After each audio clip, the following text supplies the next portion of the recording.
세 번째 소주제입니다. 위기의 시대에도 하나님의 언약은 계속 성취된다.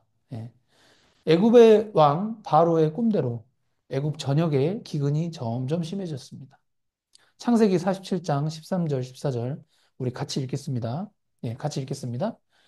기근이 더욱 심하여 사방에 먹을 것이 없고 애굽 땅과 가나안 땅이 기근으로 황폐하니 요셉이 곡식을 팔아 애굽 땅과 가나안 땅에 있는 돈을 모두 거두어 들이고 그 돈을 바로의 궁으로 가져가니.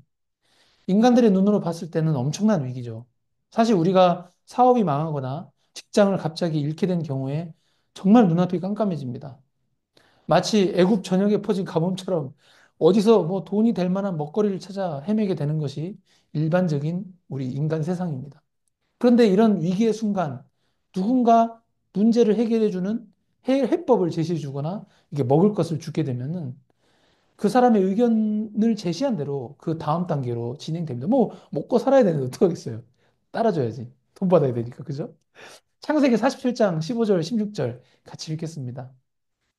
애굽 땅과 가나안 땅에 돈이 떨어진지라 애굽 백성이 다 요셉에게 와서 이르되 돈이 떨어졌사오니 우리에게 먹을 거리를 주소서 어찌 주 앞에서 죽으리이까.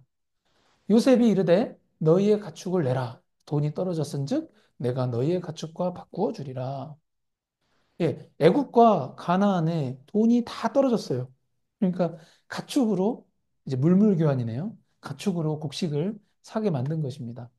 한 해 동안은 가축으로 곡식을 사가지고 어떻게 근근히 먹고 살았는데 그 다음 해가 되니까 이제 곡식을 살 가축도 없어지게 되었습니다. 한번 같이 또 읽겠습니다. 시작. 그 해가 다 가고 새해가 되매 무리가 요셉에게 와서 그에게 말하되 우리가 주께 숨기지 아니하나이다. 우리의 돈이 다하였고 우리의 가축대가 주께로 돌아갔사오니 주께 낼 것이 아무것도 남지 아니하고 우리의 몸과 토지뿐이라. 우리가 어찌 우리의 토지와 함께 주의 목전에 죽으리이까? 우리 몸과 우리 토지를 먹을 것을 주고 사소서. 우리가 토지와 함께 바로의 종이 되리니 우리에게 종자를 주시면 우리가 살고 죽지 아니하며 토지도 황폐하게 되지 아니하리이다. 그러자 요셉은 그들에게 마지막으로 남아있던 자신들의 노동력과 토지로 곡식을 사게 합니다. 야, 바로가 제가 봤을 때는 빌 게이츠나 머스크 이런 사람하고 비교가 안 돼요. 한 나라를 다 먹었어. 그 구절들을 읽으면서 엄청난 부자가 아닌 이상 대부분 사실 이런 삶을 삽니다. 이 직장이란 게 뭡니까, 어떻게 보면? 나의 노동력, 그죠? 나의 종이죠, 종. 현대판 종. 나의 시간과 노동력을 제공해가지고 임금을 받고 그 임금으로 우리 가족들이 의식주를 해결하잖아요. 그런데 요즘은 평생 직장이 아니라서 회사에서 정년을 채우기가 쉽지 않고 물가도 많이 올라가지고 한 직장의 급여로만 생활비를 모두 충당하기 어려우니까 현대인들은 N잡, 네, N잡이라고 해가지고 막 두 개 이상의 직업을 가지고 있지 않습니까? 저도 어떻게 보면은 월요일부터 금요일까지는 직장 생활하고 주일에는 용인 승리교회 담임 목회자로 이렇게 교회에서 급여를 받으니까 일을 두 군데서 하면 직장이 두 군데잖아요. 그죠? 좀 신기하실 수도 있겠네요. 교회는 이렇게 작은데 무슨 급여를 받아? 하여튼 하고 있습니다. 네. 그래서 요즘은 유튜브나 온라인 마켓 이런 데서 이제 온라인 매매를 하거든요. 이렇게 다양한 부업들을 사람들이 합니다. 물론 이제 주식, 부동산, 코인 같은 뭐 이런 가상 자산에도 투자를 해가지고 자산 관리에 신경을 많이 쓰는 세대이기도 합니다. 통장에 잔고가 두둑할 때는 이 불안감이 없는데 통장에 잔고가 하나도 없을 때는 오늘 창세기 말씀같이 가뭄의 위기가 닥치면은 이 백성들처럼 어떻게든 먹거리를 찾아야 한다는 절실함이 생기는 것입니다. 왜 제가 미소를 짓냐면은 제가 몇 년 전에 이런 비슷한 상황이 있어 봤거든요. 아유, 막 그때 식은땀이 막 주룩주룩 나는데. 아무튼 결국 백성들은 재산뿐만 아니라 자신들의 몸까지 바로에게 넘깁니다. 이러한 극심한 가뭄의 상황에서 요셉은 하나님께서 주신 지혜로 애굽의 국가 경제를 운영하며 애굽 백성들과 나라 전체를 파탄으로부터 지켜냅니다. 6월 3일 우리 대한민국 대통령 선거가 있는데 이런 거 보면은 정말 나라를 좀 잘 다스릴 수 있는 준비된 지혜로운 리더가 대통령이 되어야 하겠다는 생각이 듭니다. 그러나 그러한 대통령을 결정하는 것도 사람들이 투표로 결정하는 것 같지만 모두 하나님의 통치 아래에서 그냥 뽑힐 사람이 뽑히는 겁니다. 예. 박근혜가 뽑힐만 해서 뽑힌 거고, 이명박이 뽑힐만 해서 뽑힌 거고, 예. 문재인 대통령이 뽑힐만 해서 뽑힌 거고, 예. 윤석열 대통령이 뽑힐만 해서 뽑힌 겁니다. 다음은 누가 될지는 모르겠지만. 예.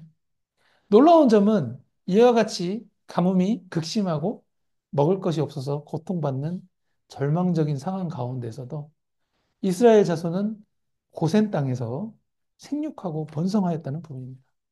창세기 47장 27절 이거 되게 중요한 부분이에요. 오늘 읽었던 부분인데 한번 같이 읽겠습니다. 시작. 이스라엘 족속이 애굽 고센 땅에 거주하며 거기서 생업을 하더 생육하고 번성하였더라. 아니 애굽 전체는 가뭄으로 다 죽어가고 있는데 여기는 번성하고 있어요. 신기하죠? 방금 읽었던 이 창세기 47장 27절은 구속사적 관점에서 너무나도 중요한 구절입니다. 왜냐하면 이는 하나님의 언약이 이 현실의 고난의 현실, 가뭄이 아무리 심해도 계속 하나님의 언약은 성취되고 있음을 보여주는 중요한 구절이기 때문입니다. 어떠한 언약이 성취되고 있는 것입니까? 한번 같이 읽어볼까요? 창세기 15장 13절, 16절 시작. 여호와께서 아브라함에게 이르시되 너는 반드시 알라 내 자손이 이방에서 계기되어 그들을 섬기겠고 그들은 400년 동안 내 자손을 괴롭히리니 그들이 섬기는 나라를 내가 징벌할지며 그 후에 내 자손이 큰 재물을 이끌고 나오리라. 너는 장수하다가 평안히 조상에게로 돌아가 장사될 것이요. 내 자손은 4대 만에 이 땅으로 돌아오리니 이는 아무리 족속의 제약이 아직 가득 차지 아니함이니라 하시더니 참 놀랍죠. 예. 아브라함에게 한 말씀이 이루어지고 있지 않습니까? 계속. 오늘 읽은 창세기 47장의 장면도 바로 하나님의 주권과 섭리, 그리고 언약의 성취를 위한 하나님의 신실하심이 구체적으로 역사 속에서 드러나는 장면입니다. 주제는 하나입니다, 사실. 근데 어쩔 수 없잖아요. 성경 주제가 하나인데 어떡하겠어요. 네. 결론입니다. 고난 중에서도 하나님의 손은 움직이십니다. 네. 야곱의 가족은 이 기근, 가뭄이라는 위기 속에서 애굽으로 내려갔고 애굽의 이 고센 지역이라는 낯선 땅에 구별되어서 정착했지만 그 모든 순간들이 하나님의 인도하심과 언약이 성취되는 과정인 것을 경험했습니다. 우리도 마찬가지입니다. 외적으로는 갑작스럽게 질병에 걸려서 아프고 사고를 당하고 직장을 잃거나 또는 사업에 실패해서 경제적인 불안 등과 같은 우리가 전혀 예상치 못한 상황이 막 발생할 수 있습니다. 하지만 그러한 사건이 있을 때마다 우리 그리스도인들은 하나님의 백성으로서 우리 눈앞에 펼쳐진 현실은 녹록하진 않지만 감옥과 같은 척박한 환경 속에서도 이 고센이라는 하나님께서 직접 구별하셔서 성도를 보호하시는 하나님이 섭리하시는 공간 안에서 이 믿음의 공간 안에서 특별한 하나님의 은혜를 누린다는 것을 깨달아야 하겠습니다. 네. 이 은혜 때문에 우리는 어떠한 상황에서도 하나님께 범사에 감사하고 항상 기뻐하며 쉬지 않고 기도할 수 있게 되는 것입니다. 예. 허리가 아파도 감사. 예. 직장이 힘들어도 감사. 예. 직장을 구해야 해도 감사. 학교에서 운동하다 넘어져도 감사. 고난이 하나님의 섭리를 가릴 수는 없습니다.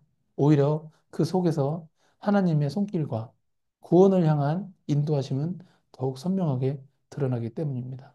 아멘.